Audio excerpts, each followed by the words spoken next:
सिंधुदुर्ग जिल्ह्यासाठी अत्यंत महत्त्वाची बातमी समोर आली आहे। येत्या 15 ऑगस्ट पूर्वी चिपी अर्थात सिंधुदुर्ग विमानतळावरून नवी मुंबईसाठी विमान सेवा सुरू होणार असल्याची माहिती मत्स्य व्यवसाय आणि बंदरे विकास मंत्री नितेश राणे यांनी दिली। सिंधुदुर्ग नगरी येथे आयोजित पत्रकार परिषदेत ते बोलत होते। नितेश राणे यांनी 15 ऑगस्ट पूर्वी फ्लाय 91 कंपनीची चिपी ते नवी मुंबई विमान सेवा सुरू होणार असून त्यानंतर इंडिगोची सेवा सुरू होईल अशी माहिती दिली।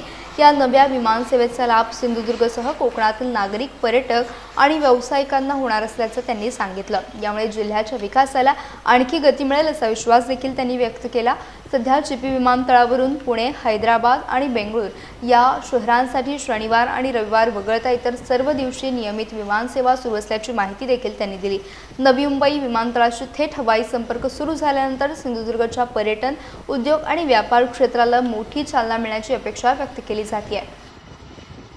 आपल्याला जसं आता चिपी विमानतळ पण तुम्हाला सांगतो, 2 फ्लाईट फ्लाय 91 आणि इंडिगो या 15 ऑगस्ट फ्लाय 91 तर 15 ऑगस्टच्या अगोदर सुरू होते। सगळ्या परवानग्या करत एसीएस ट्रान्सपोर्ट म्हणजे सचिव ट्रान्सपोर्टनी फायनल रिपोर्ट केंद्र सरकारकडे पाठवलेला आहे। माझ्या हिशोबाने चिपी ते नवी मुंबई एअरपोर्ट हे फ्लाईट 15 ऑगस्टच्या अगोदर चालू होईल।